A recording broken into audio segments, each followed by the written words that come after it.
let's be completely honest.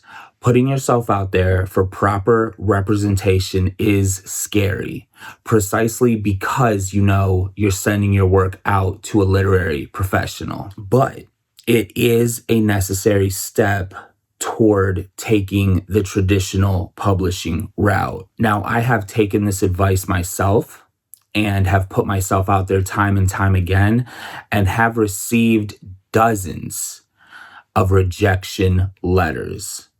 Now, how do I go about handling them? I've received rejection letters from agents, magazines, and journals of all kinds. And I basically try to remember with every new rejection email that I get that it is not a personal attack. In fact, 99% of the time, it is a copy and paste template that they use just to kind of say, hey, thanks for showing us your work.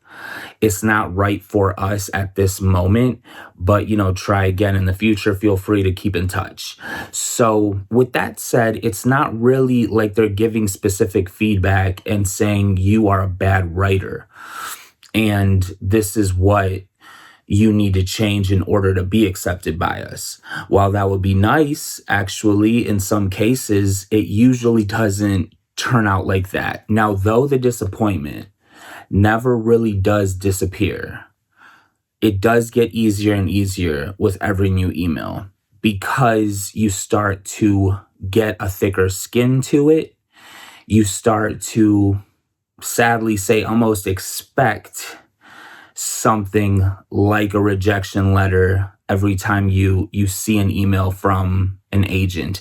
And even though your heart starts beating a little bit faster and you get excited and you open it, you can tell by the first few words, okay, this is like the rest. And it stings a little. It always will sting a little, I think, but it does get easier with time. And that's something that I've learned personally from experience. But I will say this. Every rejection that we get is one step closer to getting that acceptance letter. And if you feel like I feel about certain writings that we do, and you know that there's something there, there's something to be said about your writing, your personal viewpoints on certain things, and you put yourself out there and you hope for that acceptance letter, I wholeheartedly believe that it will come at some point. First of all, if it's meant to be, it'll be, no matter what.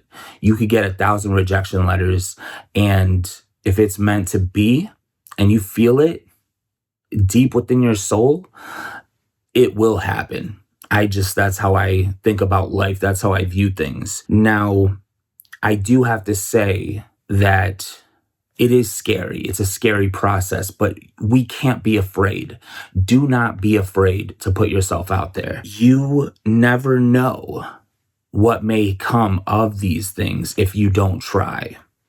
You will never know if you don't try to see what's beyond that hurdle, that mountain. And another vital piece of advice that I could say is, while I don't know every single writer's personal background and story, I'm sure that every writer on this planet has been there at some time or another.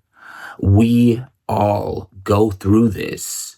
There is nobody, I haven't heard of anybody who wrote their first piece of writing, sent it out, and immediately got accepted.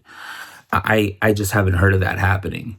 Now, it might have somewhere at some place, but it hasn't happened to me. It hasn't happened to anybody I've heard of. So with all of those things said, I think the point of this video is to try to inspire and motivate somebody who is in that boat of sending out their first query letters and just being so afraid to hit that send button and just knowing that, okay, I am officially trying at this point.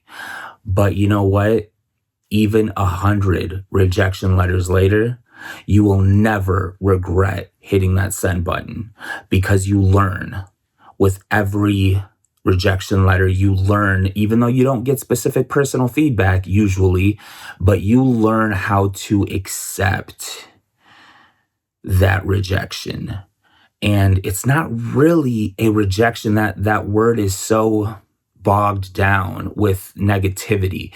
It's not really like someone is saying, you and I will never work together because it isn't, you just are not a good writer. Some people may not vibe with your writing, it's true, but that doesn't mean your writing won't vibe with the right person. It just hasn't crossed the right desk yet. It may still be in a slush pile. It may still be in the incoming emails and they just haven't opened it yet. Once it does reach the right person and get into the right hands, that's all you really need. All you need is one person to believe in what you're saying, what you're writing. You need one person to be on your same wavelength, and everything kind of explodes from there on out. I would think. I haven't been there myself. Maybe one day I can make a video about how it feels to be accepted and to get an acceptance letter. That would be a dream come true. Until that day comes, all I can offer in terms of advice to someone in the same boat is keep at it. Keep at it, no matter what. Even if you get a flurry of rejection letters in one weekend, on Monday, send out another 50. Send out another 50 query letters. Tailor them and make them personable and make them specific to who you're sending them to. And hopefully you've done some type of, research into who you're sending these query letters out to, but keep sending them out. There is no shortage of agents out there looking for the next big voice. And who's to say that that's not you? So with all of those things said, like this video if you felt something. Comment with what you thought, and I will see you next Sunday at the midnight hour.